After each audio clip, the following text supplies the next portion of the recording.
Today I am going to show you the path. How to delete a GoDaddy account. යාළුවනේ මම මේ video එකෙන් කියලා දෙන්නේ කොහොමද GoDaddy account එකක් delete කරගන්න කියලා. ඉතින් GoDaddy account එකක් delete කරන්න මේ වීඩියෝ එක මට කරන්න හේතුව තමයි මේ GoDaddy account එක delete කරන path එක අපිට ලේසියෙන් හොයාගන්න බෑ. ඉතින් මේ path එක ඔයගලන්ට පියවරෙන් පියවර මම කියලා දෙන්නම් කොහොමද මේ account එක ඉතාලම ලේසියෙන් delete කරගන්න කියලා.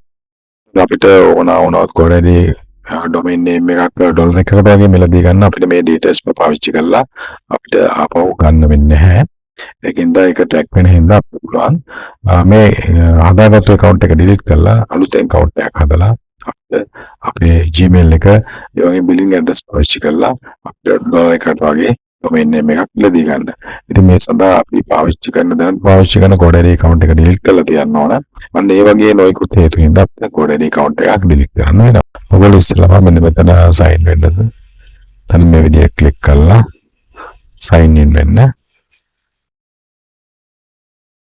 මමගේ account එකට sign වෙනවා මේ විදිහට. ඊට පස්සේ අපේ account එකට sign වුණාට පස්සේ මෙන්න මෙතන තියෙනවා උඩ කෙළවරේ අපේ username එක ළඟ පුංචි down arrow key එකක් ඒක click කරලා ඔයගොල්ලෝ my product කියන එක click කරගන්න. ඊට පස්සේ my product කියන එකට ආවට පස්සේ මෙතන තියෙනවා my product account settings කියලා. මේ account settings එක මේ විදිහට click කරලා පල්ලෙහාට ගන්න. මෙතන තියෙනවා contact preferences කියලා. මේක click කරලා ඔයගොල්ලෝ මෙන්න මේ විදිහට පල්ලෙහාට ඇවිල්ලා account කියන section එක මේ විදිහට open කරගන්න. දැන් ඔයගොල්ලන්ට පුළුවන් GoDaddy account එක I understand this action can't be undone කියලා මෙන්න මේක click කරලා මේ account එක close කරලා දාන්න. ඉතින් product එකක් තියෙනවා නම් ඔයගොල්ලන්ට renewal එක ඒව cancel කරලා තමයි ඔයගොල්ලන්ගේ product එක delete කරලා පස්සේ තමයි ඔයගොල්ලන් account එක delete කරන්න වෙන්නේ. ඉතින් මගේ දැනට මේ account එක යටතේ මගේ product එක මිලදී අරන් තියෙනවා. ඉතින් මම ඒකෙන්ද මේක close කරන්න යන්නේ නැහැ. ඉතින් මම never mind click කරලා back යනවා.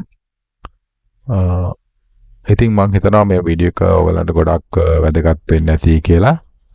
ඉතින් මේ වීඩියෝ එකට ඔයගොල්ලෝ කැමති නම් like කරන්න, comments කරන්න, මගේ channel එක දැනටම subscribe කරලා නැත්නම් subscribe කරලා තියාගන්න කියලා මම ඉල්ලා සිටිනවා. සියලු දෙනාටම සුබ දවසක්. ජය වේවා. නැවතත් මෙවැනි වීඩියෝ එකකින් අපි හමු වෙමු. සුබ දවසක්.